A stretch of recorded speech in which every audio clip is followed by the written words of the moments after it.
Morning, I'm Rowie, here from Attentive. I want to talk to you a little bit about listening to customers, creating connections, and I really believe in listening. So if anything I say is good, Attentive is my company, and you can use that Twitter handle. If it's bad, I'm at @Arganguli.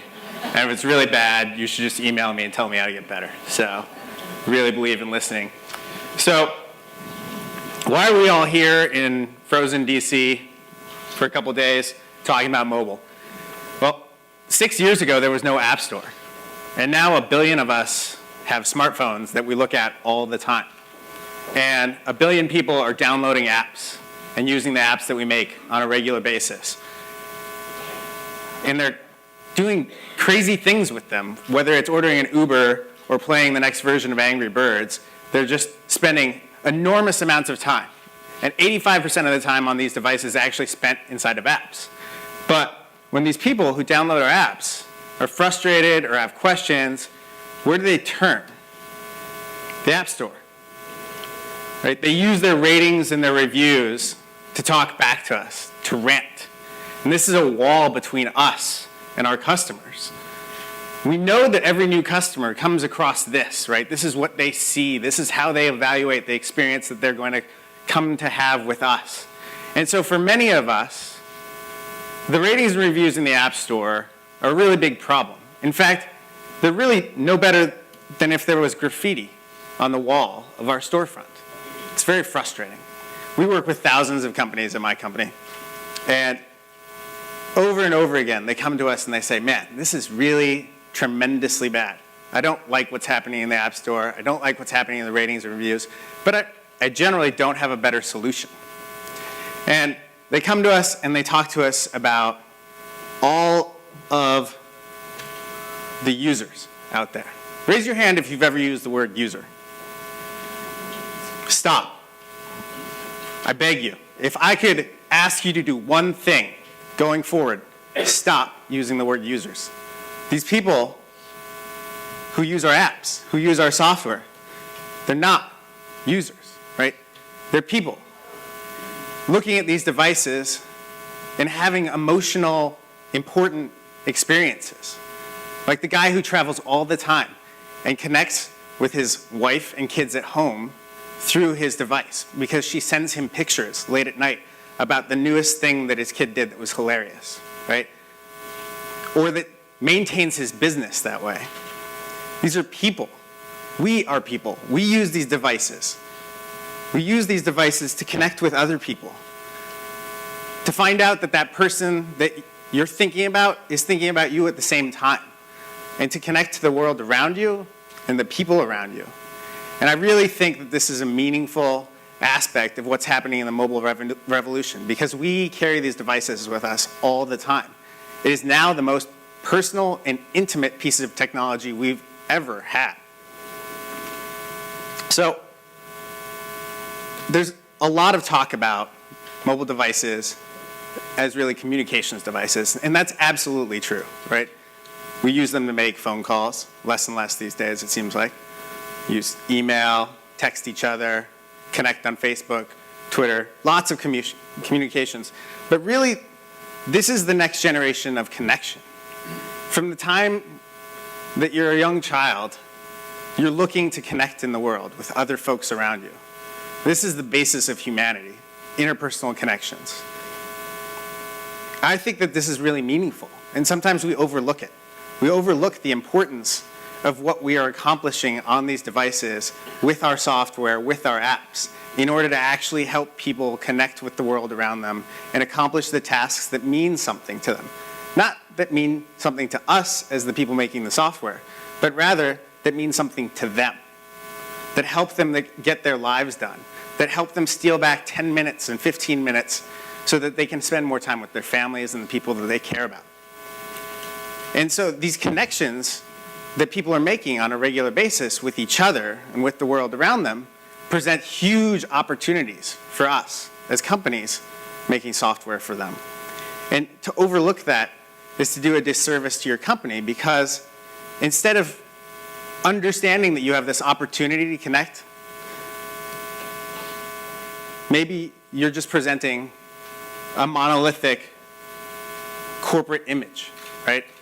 You're not realizing that you are on the device that they spend the vast majority of their time on, connecting with the world around them. Instead, you're a monolithic corporation that's sort of anonymous. And many of the customers out there in the world today really view most companies as faceless. They call a call center if they have a problem. They get put on hold. They get connected to another person. That person doesn't have the information that was just told to the previous person. How many times do you call up Comcast, you talk to customer service, you put in your social security number, or you tell them that over the phone, and they say, oh, I'm sorry, you have to talk to another department. After 7 minutes, after 10 minutes, after 15 minutes, you're connected to another person. And you put in the same information. It's ridiculous, right? How frustrating is that? Isn't that stupid? And you know they're all using sophisticated software systems. We know that that's really not respectful to us. And so as a result, many companies today present themselves as if they had no knowledge of you. They're not taking advantage of the opportunity to connect. And that's why I'm here just really to talk about what mobile does to change that landscape and what the philosophies of different kinds of companies can do and be accelerated by in the mobile world. So here are 6 logos. Companies like Alaska Airlines, Nordstrom, Starbucks, Amazon. Companies you probably know about and probably many of you love. I love Amazon. They're amazing. In 2 days, I can get anything I want on my doorstep. For free oftentimes, right? That's ridiculous. I go into Starbucks, they know what my drink is. I go to Nordstrom's. If my pair of shoes that I bought 2 years ago is falling apart, no questions, they'll take them back, give me a new pair of shoes. They just take care of me. And these companies they share a few things. So first, I'm a Seattle homer. I'm out here from Seattle. They're all from the same place, right? My rainy town with the Space Needle. But they also really love their customers. In their DNA is this idea that the customer is the most important thing to their business. And what I want to talk to you about really and impress upon you is that I believe you all love your customers too. You wouldn't be in your business if it wasn't for them, right? Would there be a job for you if you didn't have customers? Isn't that terribly important? Worth spending 50, 70, 100 hours a week working for your customers? And if that's true, if you actually do love those customers, what can you do now to take that next step? To impress upon them that there are real people, that there's you behind that experience. Well, the first thing is to listen. And this sounds really simple, but the vast majority of companies really are just not doing a good job of this. Wow. So I think that most of us probably feel in our daily lives like companies are not listening. They're not trying to listen. And I think that just taking the simple step of listening to customers differentiates you, puts you in the top 10%. It's all you really need to do for most people. And it's because we all crave being heard in our personal lives and our professional lives. And when we exchange money for services, we expect that people will listen to us.